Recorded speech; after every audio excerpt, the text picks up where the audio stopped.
What's up, guys? My name is Zach, and today I am driving a 2007 BMW X3 3.0 Si. Up front is a 3.0 liter inline six, and down below is a 6-speed automatic transmission. Now, I am super excited to be driving this here X3 for a couple of reasons. First of all, I've never done a first-gen X3. This is the first generation, albeit this is the first year of the facelift for the first gen, but I've never driven one here on the channel, so I'm always excited to bring you new cars. But the second reason, and more important reason, is the fact that BMW makes so many different SUVs nowadays that this is one of the first one. The X5 came before it, but this is the first of the X3s, something that's so popular and sells so well from BMW today. So let's see where it all began 15 years ago. But before we get on to anything else, I have a website, zachpradel.com, where you can buy stickers and other merchandise when it becomes available. You could also submit your own vehicle to be reviewed by me through a quick and easy submission form, and you get a video of your car just like this one. And you could read my behind the scenes blog to see what I'm filming before it comes out on the channel. But let's get back to that 3.0 liter under the hood. Well, it is the N52, which was new for 2007. The pre-facelift actually got the M series engine, and it makes about 268 horsepower, which is a pretty good number. What I really like about it is A, you don't really find many inline six SUVs, mainly because there is a space issue. Inline sixes kind of require a long hood, so they tend to do a V6 for space. But this is actually an inline six, it's a 3 liter, and these are pretty reliable engines. BMW used these in a lot of different vehicles, and so there's no shocker there. Like I said, paired to it is a 6-speed automatic. Now, you could get this generation with a 6-speed manual, but this is the automatic. It's shifting for me. It's doing a fine job. It's not crazy. It's not a ZF. It's not shifting hard gears. It's not a dual clutch. It's just a good, solid working transmission, and I have no complaints. Last but not least, the X3 is all-wheel drive. It has the X-Drive system, and that was standard across the board of X3s. With that stuff out of the way, let's talk about the interior. Well, in front of me, I have two main gauges. Off to the left is my speedometer with a little digital readout down below, and off to the right is my tachometer along with fuel and coolant temperature. I really, really like these gauges. They're very easy to read, very easy to see, and that's what I look for in good quality cars. On the steering wheel, on the left, I have my volume, skip track, and voice commands, and off to the right, I have my cruise control settings. Now, originally, this car did come with a heated steering wheel as well, but the steering wheel was swapped out, and that heated steering wheel piece didn't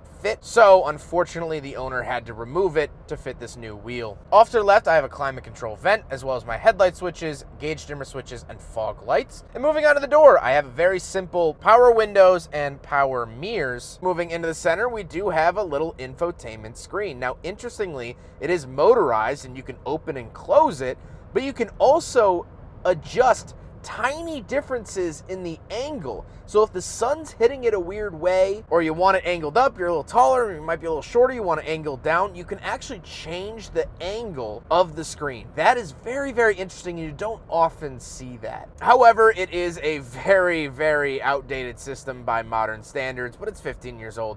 You can't really knock it too hard. Down below that, I have two giant climate control vents, as well as the central locking and hazard switch. And then we have the climate controls. This feels very E46 to me. And I have my favorite buttons, of course, mixed in with the climate controls. So I have fan speed, temperature, where to send it. And what's funny is that these cars go all the way down to 59 degrees and all the way up to 91 degrees. You could set the heat temperature to 91 degrees. That's pretty flippin' hot, and just kind of an interesting little quirk.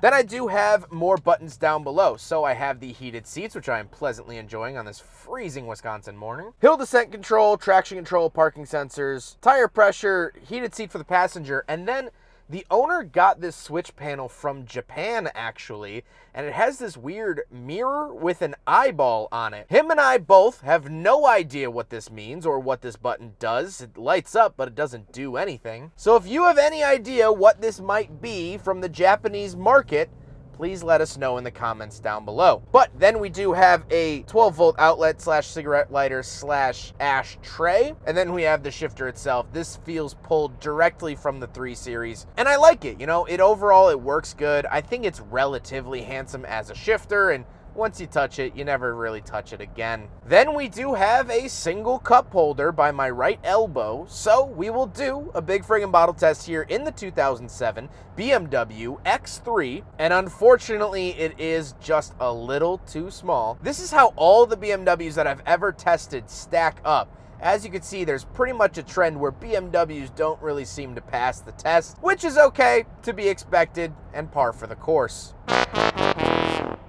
Then we do have a little center console and the seats. The seats are pretty nondescript. They do have these stripes down the middle, which is kind of interesting, but other than that, very plain. They are heated, they are power, and I'm enjoying them. But speaking of seats, we do have back seats, so let's go do a backseat review. All right, so we're in the back of the 2007 BMW X3, and first of all, headroom, pretty good. Knee room, great. Really, really nice, luxurious back seats. I don't feel cramped back here. Head is coming a little close to the ceiling. Like if I hit a bump, I would hit it, but let's just try to avoid that. Overall, I don't really have too many features back here. I can fold down this entire center seat, and I do get some storage in here and other things like that. This is kind of cool. This is the 2007 SAV Fast Facts. Kind of an interesting piece of BMW history right here. Really cool. That's kind of neat. Other than that, I do have a 12-volt outlet back here as well as an aux in, which is kind of interesting, but overall the back seats are a really big win. Let's go hop out. We'll take a quick look at the trunk and cargo space, and then we'll talk about the looks. All right, so on the back of the X3, I do have a button here on the key fob that will unlatch it, and then just grab it here and pull up. This is the big selling factor of the X3 over buying a 3 Series, is how much room, not only in the back seat we just talked about, but tons of space back here. Absolutely love that. I do get a 12-volt outlet. Love to see that. Tons of space, little cubbies over here, some rails to mount things. Privacy cover, look at that. That's pretty cool. And you can fold the second row down. So overall, tons and tons of space in the back of the X3, and I love that. Now we gotta talk about the looks, and I like how sort of almost understyled the X3 is. I actually like how subtle it is, how nonchalant. It's not brash, it's not in your face like the big grills of today. I like it. It's very sublime. It's very well proportioned too. It doesn't look crooked or weird in any shape or manner. And so I have to say, I'm a big fan. I like the classic sort of macaroni styling of this car. Macaroni styling is a phrase I coined, basically meaning it's not outwardly pretty, but it's like a comfort food. I grew up on Kraft mac and cheese when I was a kid, so whenever I have it, it's this warm, nostalgic feeling. Well, whenever I look at these, because I grew up in the 2000s, I get that warm, nostalgic feeling. These used to be all over the place, and now they're getting, you know, fewer and fewer on the road. But with all of that being said, let's get on to my final thoughts. What do I think finally driving the first generation of BMW X3? Well, I like the driving experience. I think it's pretty good. I think the 3-liter is a pretty stout engine. I'm not bothered by the automatic transmission. The driving dynamics are good. The steering's a little stiff, but it's an SUV. I'm not gonna complain. The coolest thing to me is to be driving this car knowing now, 15 years later, that BMW is dominated by SUVs. When this car originally came out, they only made 2 SUVs, the X5 and this, which the X5 was more of a luxury. That was sort of a top of the end at the time competitor to whatever Mercedes and other luxury brands were putting out. That was a very expensive vehicle. And I'm not saying that BMWs are cheap, but the X3 was and is an SUV for the masses. More people are able to own the X3 because of the price point. And so while the X5 might have been the first one, this one was the first really obtainable BMW SUV. And because of the mega success of this car, it got a 2nd gen, got a 3rd gen. BMW started producing an X2, an X1, an X4, an X6, an X7. Any shape or size SUV, BMW will make one that will work for you. And so it's been really fun for me today to take a step back to a time where BMW's model range wasn't dominated by SUVs, where they were kind of dipping their toe in. And eventually, they dipped their whole foot in.